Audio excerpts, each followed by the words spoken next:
दिखाने से नहीं होती है। प्रतिभावान जो होते हैं वो अगर समाज में प्रकट हो जाते हैं तो उनकी प्रतिभा की लोग पहचान जाते हैं। जैसे गोलू राजा ऐसे प्रतिभावान हैं जो कि पूरे बिहार उत्तर प्रदेश को अपने दरवाजे पर एक आवाज से आमंत्रित किया और सारे लोग आकर इनके दरवाजे पर उपस्थित हुए। ऐसे ऊर्जावान व्यक्ति मैं अपने गांव का ऐसा व्यक्ति हूं, बहुत निर्धन परिवार से मैं बिलोंग किया, मगर आज चंदन जी है ना, कला और गायकी का बल है कि मैं 3-4 बार एक प्रतिनिधित्व जिला परिषद का किया। कैसे? कला के बल पर। कला की कदरदान लोग जो पूरे प्रदेश के लोग आकर के जो गोलू का इतना बड़ा सम्मान किया, अपने क्षेत्र के पंचायतों में जिनकी वोट की बहुत कमी हो जाती है, तो कम से कम इस प्रतिभा को भी आप लोग पहचाने। प्रतिभावान लड़का है, प्रतिभावान कलाकार है, पूरी बिहार का गौरव है। ऐसे कलाकारों को हम जैसे ही एक प्रतिनिधि आप लोग बना देंगे तो मैं बहुत ही खुश रहूंगा, क्योंकि इनकी क्षमता और कैपेसिटी देखा हम कि हमसे ज्यादा प्रतिभावान है, हमसे ज्यादा लोग जुटाने की क्षमता है। तो मैं तो 42-44 साल गया, इतनी समाज नहीं एकत्रित कर सका लोग जो गोलू ने आज अपने दरवाजे पकड़ के दिखाया। हाँ, धन्यवाद। आप लोग थोड़ा तालियों से चंदन जी के स्वागत में। ये जो चाचा जी आप वोट की बात किए, एक बार मैं मजाक में लड़ गया, मेरे भाई को हम लड़ाए, मुझे वोट नहीं चाहिए, मुझे आशीर्वाद चाहिए। वोट जिस दिन लेना होगा सरस्वती हमारे खातिर लिख दी है, वो दिन हम तरारी से ना लड़ो, तरारी से ना लड़ो, हम कहीं से लड़ जहाँ से सोचले बनी और जरा आशीर्वाद रुकी ना। अब छोड़ दी रौरा हमारा खातिर जिला परिषद बनी, सब बनी, रौरा हमार धरोहर बनी, चंदन हमार भाई बा, इतना लोग हमारा खातिर आ गई। 23 साल के लड़का बोला दिहलक अपन व्यवहार को के कम मत जानी, पूरा बस आशीर्वाद मनौले रखी, पूरा गांव के लोग, पूरा क्षेत्र के लोग आशीर्वाद। वोट जो भुला जाए, एक बार हो गए हार जीत के खेल हो, उससे हम दुखित नहीं थी। जे जीतल बा ओकरा जीतला से हम खुश बनी, लेकिन जे हारल बा उ सोचे कि का करी, हमने के हारियो के का करब। हमारा खातिर इतना लोग आई बाजू हो, ई कम बा, सरस्वती के कृपा बा, नारायण के कृपा बा।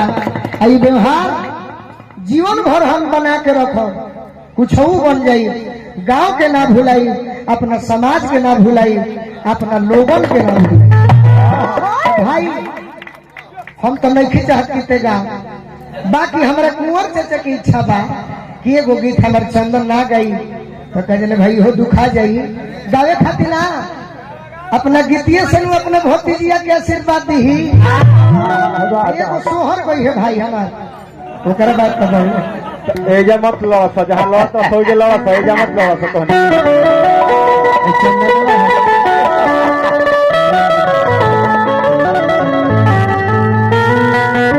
देखा जाए हम कला पेश करने के हमारा आंख के सामने बड़ भाई बुच्ची भैया, अभिषेक भैया, तिवारी भैया, सबसे छुछबेहर भैया जेकर नाम छोटे बाबा है, छुछबेहर खाता नहीं जब हले बबुआ, बड़का भैया टिंकू भैया, रोशन भैया, गोल्डन साई भैया, सबले बैठल बा। हम यहाँ का गए जहाँ हमने के भतार बैठल बड़े, इनके के देख के हमने के सीखनी से झूठ का कहेगा।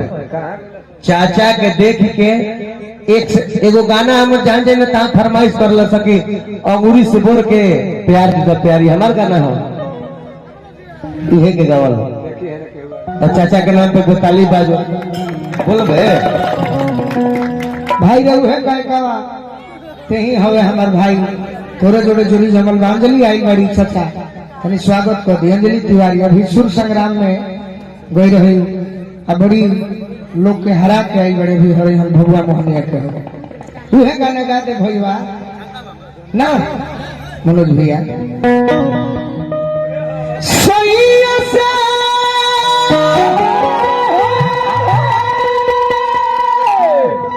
और सटा के सुतनी खाती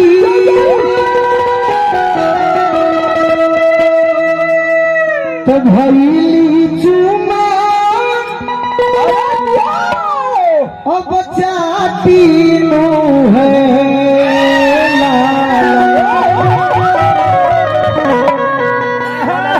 ये हमारे बंटी भैया ही टिंकू बाबा के परम मित्र ए लाला ना ए लाला ना अरे छाती से सुतवले रजऊ साथी अरे तो कोई लखेतवा पाती नु छाती से सुतवले रजऊ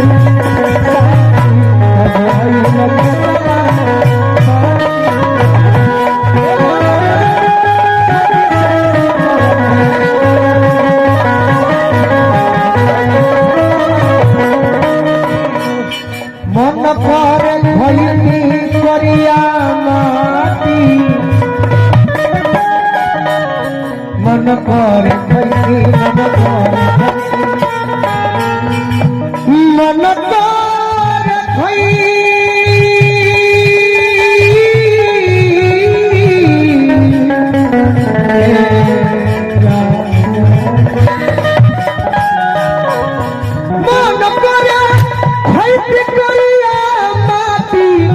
देवर के फरती घाटी देवर के फरती घाटी नू है ए लालना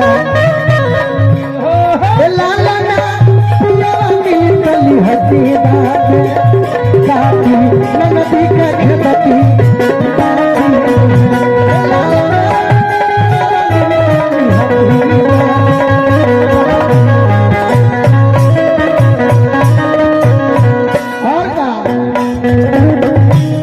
अरे कुंवर चाचा टिंकू बाबा अरे कुंवर चाचा पतरा पलाटी हलुआ सासू जी बाटी नु हो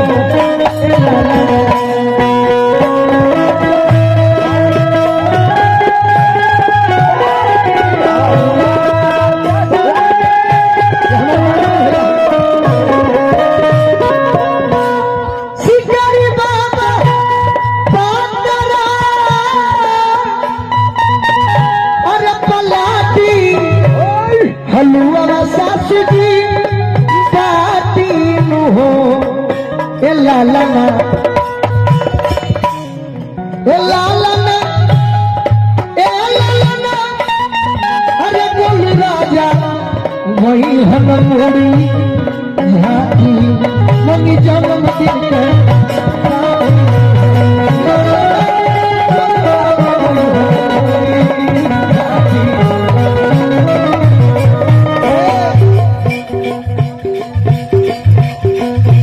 मन करे खैती करिया माटी जयेश मिश्रा भैया और नीरज भैया के तरफ से पिंकी चाची मन करे खैती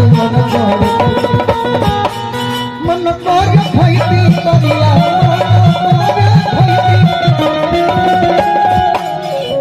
मन करे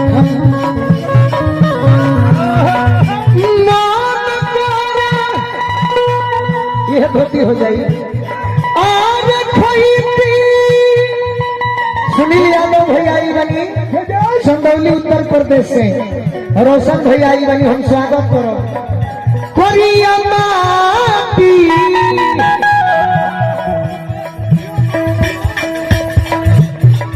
देवर के फरती